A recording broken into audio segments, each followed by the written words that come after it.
Olá, sétimo ano, como vai vocês? Eu espero que estejam todos muito bem, na paz de Deus, né, na tranquilidade e se dedicando ao estudo. Eu sei que vocês se dedicam, que essa turma é muito boa, né? É uma turma aplicada. Então, olha só, eu até botei um fundinho musical para vocês lembrarem assim, olha o ritmo que a gente está, né? Saindo de uma idade média para uma idade moderna, aonde ali aquela nobreza, né, tinha muitas festas, ritmos de danças, assim, muito clássico. Saindo, assim, era um período de efervescência cultural, porque nós já vimos lá, né, o Renascimento. Então, meninos, nessa primeira videoaula, nós ainda estamos terminando quase o primeiro bimestre, né, a primeira apostila de vocês. Então, hoje a gente vai falar dos estados nacionais, mas como o assunto não ficar muito longo, eu resolvi fazer a primeira parte do modelo clássico do absolutismo da França e na Inglaterra. E depois, no outro vídeo, a gente vai falar dos teóricos do absolutismo e o que é absolutismo em si. E o mercantilismo, tá bom? Então tá. Então, ó, nós estamos na página 186, formação dos estados nacionais. Lembrando que a Europa, até o século II, ela não tinha estados nacionais. Ela era um mosaico de quê? Feudos, né? Cada feudo era da propriedade de um nobre, portanto, as pessoas nem tinham nacionalidade. Ninguém se sentia um francês, um inglês, um português, não. Alguém nascia na terra do senhor João, do senhor Mauro e etc. Ele não tinha uma nacionalidade. Então, agora, com o nascimento dos estados nacionais, você dá uma identidade para as pessoas e também, né, para os países que nascem. Então, olha só, olha aqui, o mosaico agora se torna diferente, agora você não tem feudos. Aí você vê aqui, ó, o verdinho aqui é a França, que o de rosa aqui é a Inglaterra. E aqui do lado nós vamos ter Portugal e a Espanha. O seu livro não vai falar agora de Portugal e da Espanha, mas eu vou falar deles rapidinho. É porque esse capítulo, eles querem dar o foco assim no modelo clássico do absolutismo. O modelo clássico do absolutismo é a França e a Inglaterra, tá bom? Então, olha só. Característica de um Estado nacional. Gente, um Estado nacional, ele é diferente porque a primeira coisa que ele tem a sua delimitação territorial, a sua configuração geográfica, né? Ele tem governo, né, administração própria, ele tem moeda única, ele vai unificar impostos. Por que é importante unificar impostos? Lembram do comércio? A burguesia se ressentia, aquele negócio de passar de um feudo para outro, uma moeda diferente, pesos diferentes, cobranças, né? E aí a burguesia não tinha lucro, por isso que a burguesia quer apoiar essa centralização dos reis, dos estados nacionais. E aí, outra característica de um Estado nacional, então, é isso, uma monarquia centralizada nas mãos do governo, não é? Do rei, no caso. E aqui, então, a gente também passa a ter no Estado Nacional, você tem um exército permanente. Lembra lá no feudalismo? Você tinha o quê? A cavalaria, cada nobre tinha a sua. Agora não. Agora, por exemplo, cada estado, cada país tem o seu exército, como hoje, tá bom? Você tem, então, a unificação dos pesos e medida que eu já disse. Você tem, então, a imposição da justiça real e tem também a manutenção dos privilégios. Não pensa que os nobres perderam poder. Eles não perderam. Eles estavam, como se diz, economicamente, eles não eram mais ricos, só tinham as terras. E o poder agora não vinha da terra, o poder vinha do comércio. Tá? Mas eles não perderam os privilégios, porque eles vão trabalhar nesse corpo de funcionários burocráticos que compõem a administração real, tá bom? Por exemplo, se você falar assim, o Brasil é um Estado Nacional, sim, gente, Estado Nacional é Estado-nação. O que é Estado Nacional e Estado-nação? Aquele que tem configuração geográfica, governo próprio, território delimitado, língua, cultura, moeda, justiça, cobrança de impostos para manter a administração. É isso, é Estado Nacional, tá? Ó, continuando. A centralização de poder do rei, então, ó. Olha as configurações como era. Você tem aqui o rei, você tem aqui, ó. Olha a burguesia aí. Essa burguesia, ela vai interessar e unificar a moeda, os pesos, porque eu já disse que vinha da questão do comércio, que favorecia ela. A nobreza, ela vai apoiar esse rei para se tornar forte no poder, porque a nobreza tinha medo de perder as terras, lembra das rebeliões camponesas? Então, ela precisava de um rei forte, porque ela não conseguia mais manter a sua cavalaria particular para defender os seus interesses. E o rei, com o exército, ele poderia combater as rebeliões populares, né? E manter os privilégios da nobreza, porque vai manter. A nobreza não vai pagar impostos e vão viver às custas do Estado Nacional. Quem paga imposto é a burguesia e o povo. Tá bom? Ó, continuando. Gente, então, ó, eu vou falar rapidamente da Espanha e Portugal. Portugal, ele é o primeiro Estado nacional a surgir ali na Europa. Ele surgiu ali, gente, século XII. Ó, ali era uma configuração de mosaicos. Vou até puxar para vocês verem. Olha só, reino de Leão, Castela, Navarra, Aragão. E Portugal surge aqui, ó, próximo rei de Leão, tá? O reino de Castela. Aqui essa parte verde, onde moravam os muçulmanos, a grande parte dos muçulmanos era na Espanha, porque nós já estudamos, lembra lá? Então, aí Portugal ele é o primeiro Estado nacional a surgir, e ele surge da expulsão dos muçulmanos naquela área. Aí o rei, que era Dom Henrique, ele vai para a cavalaria ajudar o rei da região ali, do reino de Leão, a expulsar os muçulmanos, e acaba que ele se destacou como maior cavaleiro, Henrique da Casa de Borgonha, que era meio francês, e ele então casa com uma das filhas do rei. E desse casamento nasce o filho Afonso Henrique. E o Afonso Henrique, mais tarde, quando ele herda o território do condado portugalense, ele que proclama a independência de Portugal. E Portugal, então, se torna independente aí, ó, no século XII. Tá? É o primeiro Estado Nacional, 1139. Depois, a Espanha, gente, que a Espanha fica aqui do ladinho, ó. Reino de Castela, Aragão. E a situação da Espanha? Também, guerras de reconquista. O que eram as guerras de reconquista? Olha, gente, guerra de reconquista é porque a Espanha e Portugal vão combater os muçulmanos. Eles querem expulsá-los dali. E aí a Espanha ela demora mais, Portugal acontece no século XII e a Espanha no século XIV, quase para XV.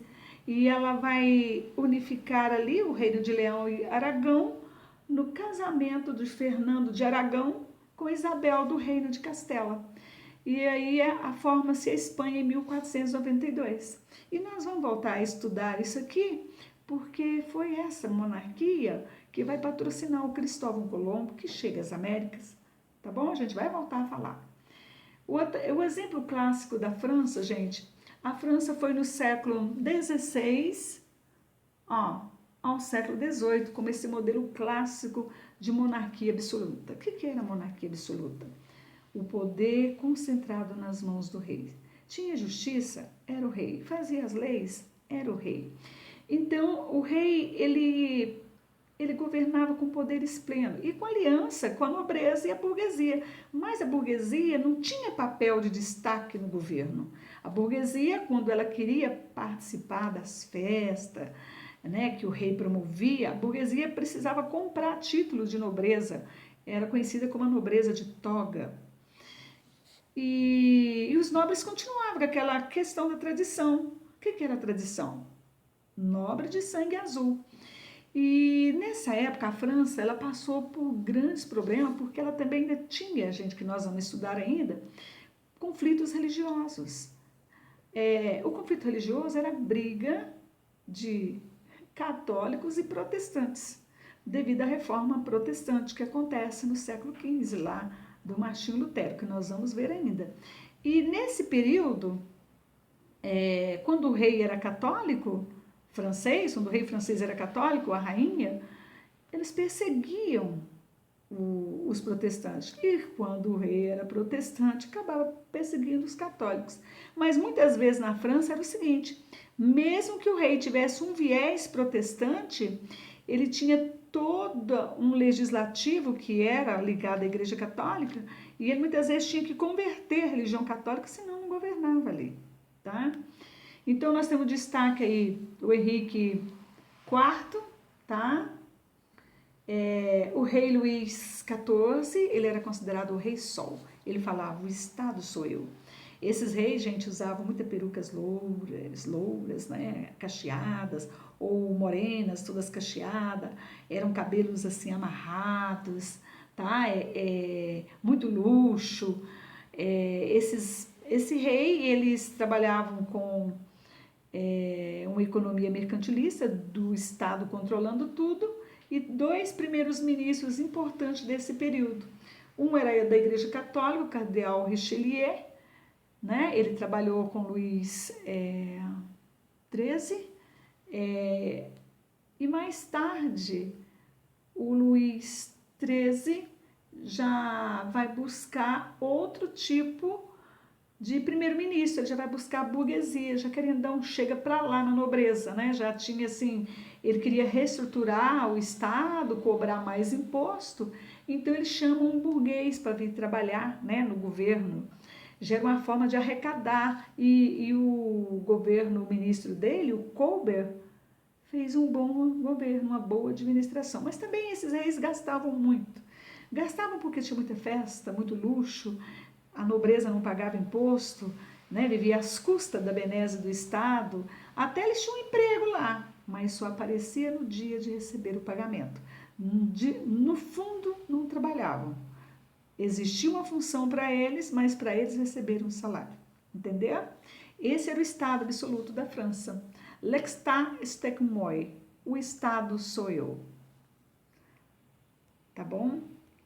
O caso inglês já começa, gente, porque a França e a Inglaterra tiveram aí 100 anos de uma guerra. Lembra lá da Guerra dos 100 Anos? Então as duas demoraram a se tornar estados nacionais. Viu que Portugal e a Espanha foi muito primeiro que eles. Por isso que se tornou os dois países mais ricos da Europa do século XV. Por isso que Portugal e a Espanha fizeram as grandes navegações, que nós ainda vamos estudar.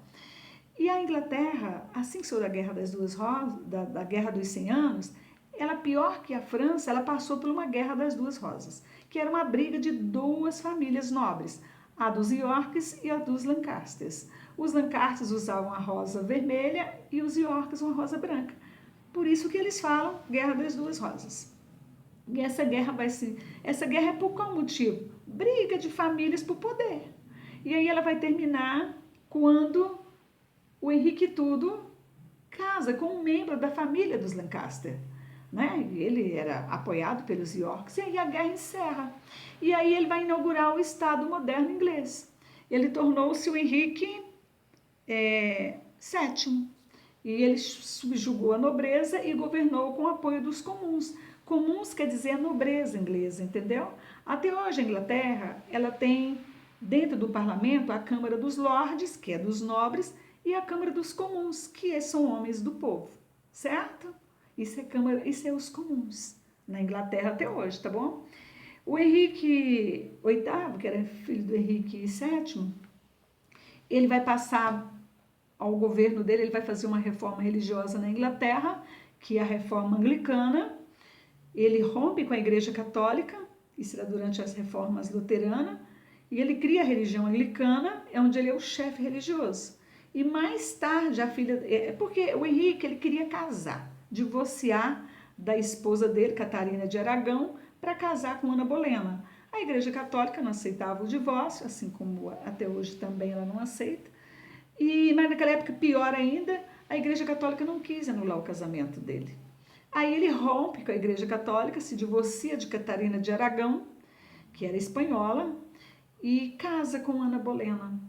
Aí depois de Ana Bolena, ele casou mais 5 vezes. Eu acho que ele queria ter muitos casamentos. E a Elizabeth I, então, a filha dele, né? Era a segunda filha dele, que ele tinha outra. Só que a outra não assumiu, né, o governo,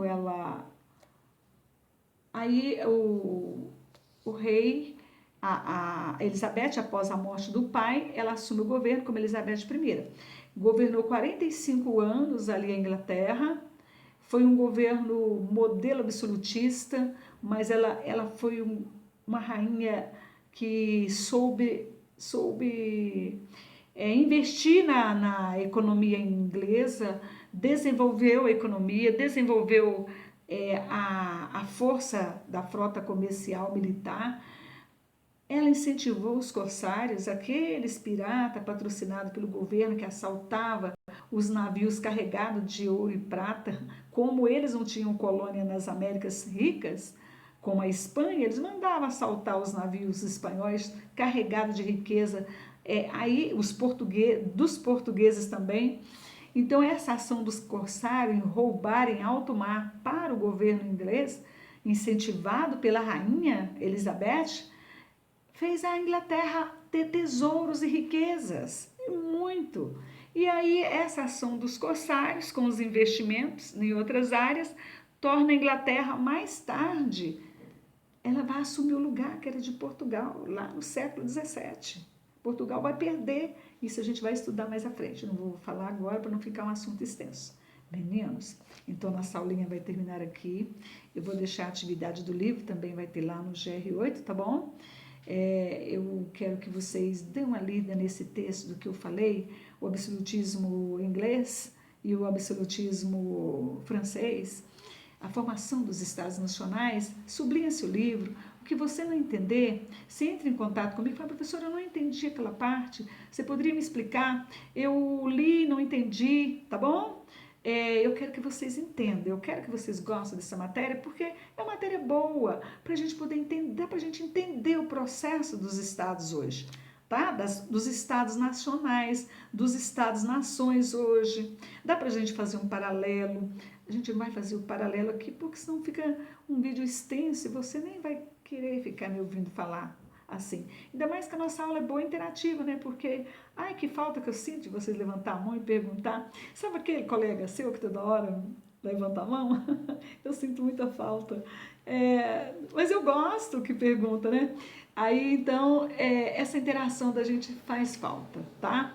Eu sinto essa falta, mas a gente vai se comunicando por aqui. Então, eu vou deixar também lá no GR8, tá? A tarefinha, vocês façam, assim, do livro? Resolva no livro. Tá? Essa de hoje vai ficar a do livro, que tem bastante, tá? Aí eu não vou passar outra escrita, certinho? Vocês ficam com Deus, ficam na paz do Senhor. E aí nós vamos nos encontrar semana que vem para falar. Eu vou falar mais um pouquinho do absolutismo, da política econômica, que é o mercantilismo, e dos filósofos que defendiam o absolutismo, né? Governos fortes que só eles mandavam, e aonde as pessoas perdiam a sua liberdade. Certinho? Beijo, meninos. Até a próxima aula, tá bom? Tchau!